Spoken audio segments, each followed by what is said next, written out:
할렐루야. 6월 25일 매일 말씀과 함께하는 삶의 시간입니다.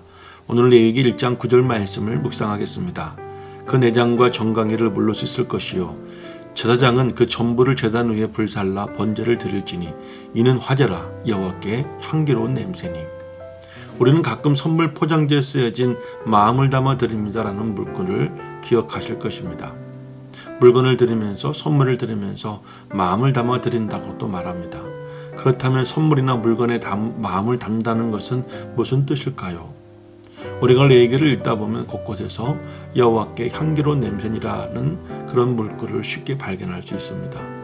오늘 본문 역시도 여호와께 드리는 화제를 여호와께 향기로운 냄새니라고 표현하고 있습니다.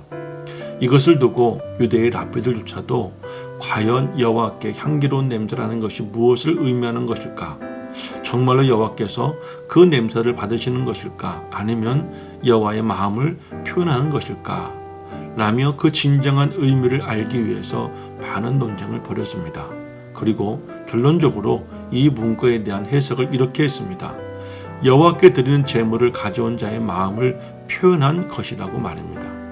그래서 하나님께서는 제물을 가져오는 자의 그 제물과 마음 두 가지 중 어떤 것을 더 중요하게 여기신지에 대한 해답이 된다고 말합니다.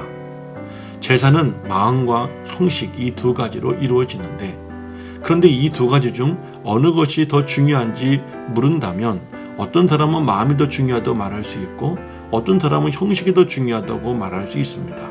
그런데 하나님께서는 마음과 형식 이 두 가지를 모두 다 받으시기를 원하신다는 것입니다.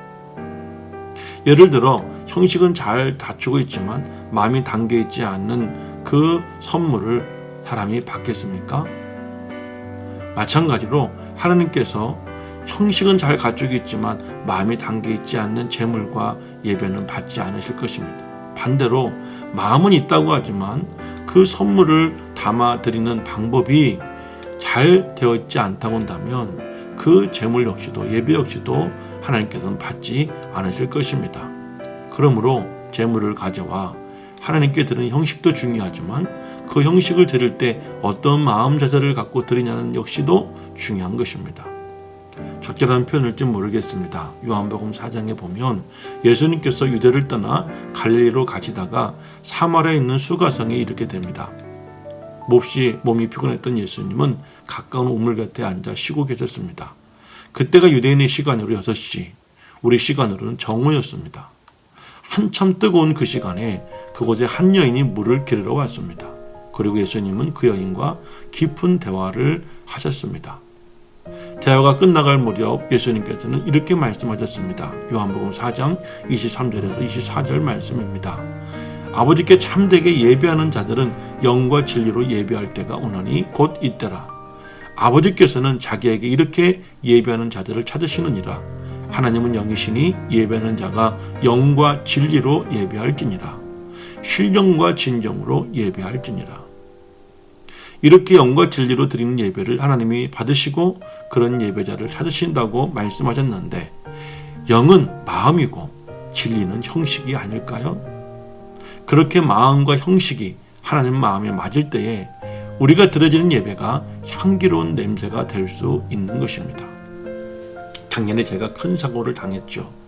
그래서 허리와 오른쪽 발의 뒤꿈치를 수술하고 약 3개월간 집에서 회복할 때 일입니다. 처음에는 거동을 전혀 하지 못했습니다. 그래 누군가가 옆에서 저를 돕지 않으면 씻지도 못했고 물도 마시지 못했고 음식을 먹지도 못했고 소변이나 생리현상을 해결할 수가 없었습니다. 언제 이런 일들이 일어날지 모르니 24시간 내내 가족 중 누군가가 제 옆에 있어야만 했습니다.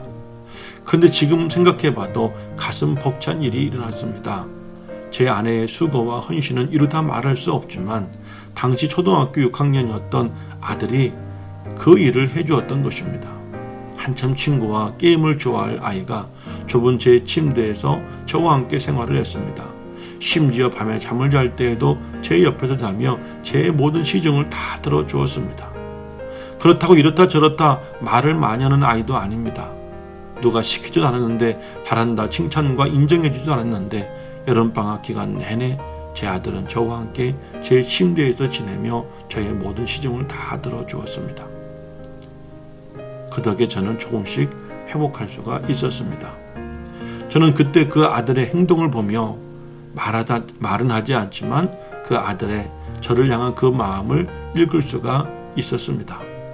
마냥 어린 줄만 알았고 제가 보호해 주어야만 할 줄 알았던 그 어린 아들이 벌써 그렇게 커서 저를 보호해 주고 있을 때 저를 얼마나 사랑하고 있는지, 제 몸을 얼마나 염려하고 있는지 저는 그때 그 아들의 마음을 알 수가 있었습니다. 분명 하나님이 그러시리라 생각됩니다. 우리가 드리는 예배가 아무리 멋있고 훌륭하다 해도, 아니면 아무리 초라하고 작다 하더라도 모든 예배를 하나님께서는 다 받으시지는 않으실 것입니다. 우리가 제물을 드리고 예배를 드리되 우리가 하나님을 먼저 사랑하는 마음을 전심으로 담아드리고 그것을 우리의 예배 행위를 통하여 표현할 때에 하나님께서 받으실 만한 향기로운 냄새가 될 것입니다. 우리의 예배가 그래야 합니다. 예배자라 함은 자신의 예배 행위에 있어 먼저 하나님을 사랑하는 마음을 있어야 합니다. 그리고 그 마음을 예배라고 하는 그 행위, 즉 선물 산자에 잘 담아 정성껏 하나님께 드린다면 저와 여러분의 예배가 향기나는 제물, 향기로운 냄새로 하나님께 드려지게 될 것이고 하나님은 받으실 것입니다. 여러분이 하나님께 드린 예배가 한 번을 드려도, 그리고 여러 번을 드려도 한결같이 향기로운 냄새가 될 수 있기를 주님의 이름으로 소망합니다. 저는 예수님처럼 세상과 공감하는 교회, 꿈의 교회 엄은식 목사였습니다.